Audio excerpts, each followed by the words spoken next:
By every rule of warfare, they were already lost. On the high, rocky plateaus of the Golan Heights, a small, armored force prepared to face something no commander ever wants to see on the horizon: dust clouds, hundreds of them. As the sun began to rise, Israeli forward observers counted again, and again, and again. More than 1,400 Soviet-built T-55 tanks were advancing in waves. And waiting for them? Barely 50 Western tanks. The numbers weren't just bad, they were absurd. Military doctrine said a defending force needed at least one tank for every 3 attackers to survive. Here, the ratio was closer to 1 to 28. Some officers quietly said the same thing no one wanted to admit out loud. They should have been overrun in minutes. The T-55s rolled forward confidently. They had numbers, they had momentum. They had commanders who believed this would be a quick breakthrough. But what they didn't know was that the defenders weren't planning to fight fairly. Inside the Western tanks, crews checked optics, adjusted firing angles, and memorized landmarks in the terrain. They weren't thinking about victory. They were thinking about how long they could hold. 10 minutes? 20? No one expected hours. Yet, as the first enemy tanks crested the ridgeline, something strange happened. The Western gunners didn't fire wildly. They didn't panic. They waited. Every shot would matter, because once the firing started, there would be no retreat, and no reinforcements. Only steel, skill, and a decision that would shock military experts for decades. Next, the first shots are fired, and the impossible begins. The first tanks crossed into range just after sunrise. From their hidden positions on the ridges of the Golan Heights, the Western crews watched through optics, counting silhouettes as they rolled closer. No shouting, no rushed orders, only quiet voices over the radio. Wait, now. The first shot wasn't dramatic. No fireball, no roar of victory. Just a single, precise round. The lead T-55 stopped dead. Its column hesitated. Then another round fired. Another tank halted, and then another. Within seconds, confusion rippled through the advancing formation. Soviet crews had expected resistance, but not this. They couldn't see where the shots were coming from. The Western tanks weren't firing fast. They weren't firing wildly. They were firing deliberately. Every round was aimed at long range, using superior optics and fire control systems. Each gunner picked a target, fired once, and shifted position before return fire could find them. To the advancing force, it felt like the ground itself was striking back. Smoke began to rise, not from massive explosions, but from stalled vehicles blocking the narrow routes forward. Tanks bunched up. Commands overlapped. Orders contradicted each other. More T-55s pushed forward anyway. Numbers had always solved problems before, but now those numbers were becoming a liability. Because every stopped tank created another obstacle. Every obstacle slowed the ones behind it, and the defenders knew exactly where to aim. By the time Soviet commanders realized what was happening, the attack had already lost its rhythm. What was supposed to be a crushing breakthrough had turned into something far worse. A test of patience, and patience favored the side that was prepared. Next, the battle turns into a grinding fight of endurance, and the defenders discover just how far skill can outweigh numbers. By mid-morning, the battlefield no longer looked like a charge. It looked like a trap slowly closing. Across the Golan Heights, Soviet tank crews began to realize something was terribly wrong. They weren't losing because they lacked courage or machines. They were losing because they couldn't see their enemy. Western tank crews worked with a discipline that bordered on mechanical. Fire, relocate, disappear. Each position was used briefly, then abandoned before counterfire arrived. No heroics, no reckless charges, just precision. Superior optics allowed Western gunners to engage targets at distances the T-55 crews struggled to match. While Soviet tanks advanced in dense formations meant to overwhelm defenders, those same formations became liabilities in narrow approaches and uneven terrain. A disabled tank didn't just stop itself, it stopped everything behind it. Soon, entire lanes of advance were clogged with stalled vehicles. Radios crackled with overlapping commands. Officers urged forward momentum, but there was nowhere to go. Every attempt to regroup exposed another tank. Every pause invited another carefully aimed shot. The psychological effect was devastating.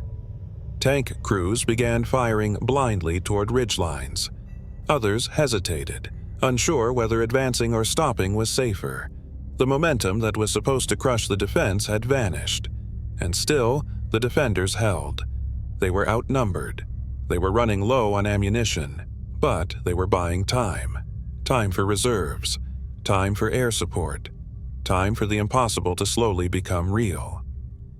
What had begun as an overwhelming assault was turning into a grinding test of nerve. And the side that believed numbers guaranteed victory was learning a brutal lesson. Numbers mean nothing when the battlefield itself is working against you. Next, exhaustion sets in, and both sides face a decision that will decide the fate of the plateau. By afternoon, the battle had slowed into something far more dangerous than chaos. It had become exhaustion. Across the Golan Heights, tank engines idled for hours. Crews wiped sweat from their faces, eyes burning from dust and smoke. Radios crackled constantly, but clarity was gone. For the attackers, the problem was no longer resistance. It was uncertainty. They didn't know how many defenders were left. They didn't know where the next shot would come from. They didn't even know if advancing was still the correct order. Every ridgeline looked hostile now. Western tank crews felt the pressure too. Ammunition racks were thinning. Barrels overheated. Some crews had been fighting since before sunrise without rest. But, unlike their opponents, they still had one advantage: control. They chose when to fire. They chose when to move. They chose when to disappear. As the sun dropped lower, long shadows stretched across the plateau. The battlefield quieted. Not because the fight was over, but because both sides were reassessing. Soviet commanders faced a brutal decision: push forward again and risk even more stalled columns, or pause and admit the breakthrough wasn't coming. That pause mattered, because every minute the defenders held meant something else was moving toward the battlefield. Not tanks, something faster, something that would finally tip the balance. As darkness approached, the defenders understood something critical. They didn't explain the impossible by destroying the enemy. They explained it by surviving long enough. Next, night falls, and the battle enters its most decisive phase. Darkness didn't end the battle. It changed it. As night fell over the Golan Heights, engines were shut down or left idling at low speed. Headlights stayed off. Even radios were used sparingly. Every sound carried farther now. For the attackers, the night erased their greatest advantage.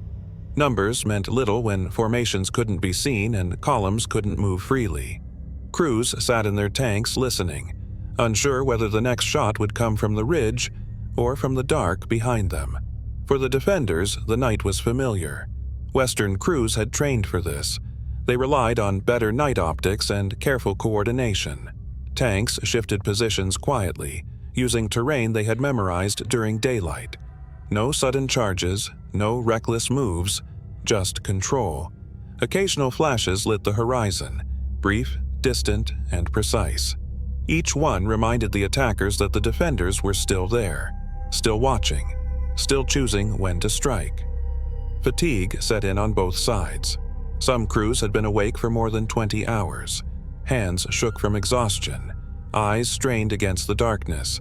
Yet the line held, and somewhere beyond the plateau, support was finally moving closer. The hours bought during the day were now paying off. The defenders didn't need to destroy the attacking force tonight. They only needed to survive until morning, because once daylight returned, the battlefield would belong to whoever still had the will to stand their ground. Next, dawn arrives, and the outcome becomes impossible to deny. Dawn returned slowly over the Golan Heights. The night had not brought a breakthrough.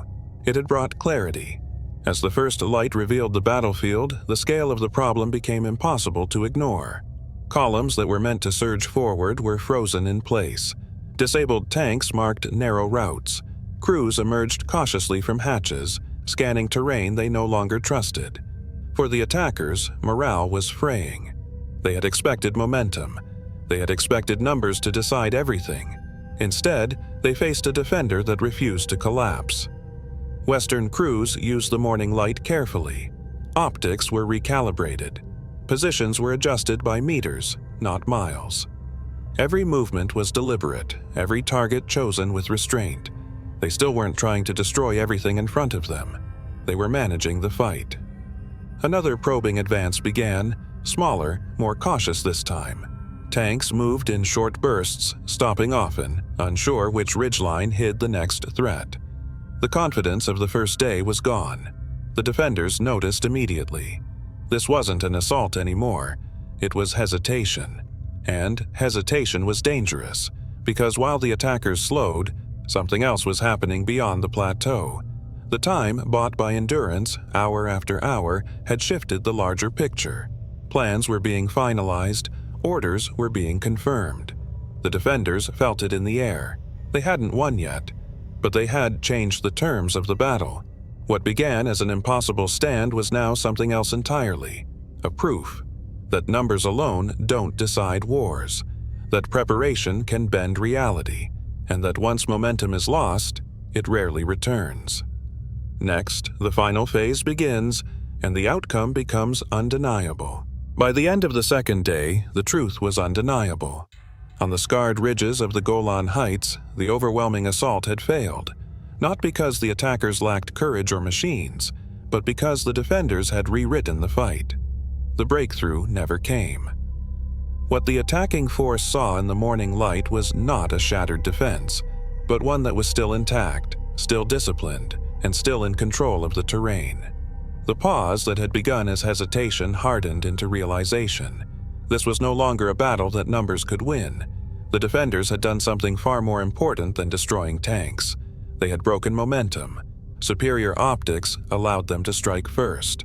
Better positioning forced the attackers into narrow, predictable routes. Discipline prevented panic when ammunition ran low. Every hour they survived changed the larger picture. Reinforcements arrived. Air support became possible. Command decisions shifted. What began as a desperate stand turned into a stabilized front. Military analysts would later point to this battle as a lesson taught the hard way. Tanks don't fight tanks. Crews do. The Soviet T-55 was not obsolete. The numbers were not imaginary. But numbers without visibility, coordination, and terrain awareness become a burden.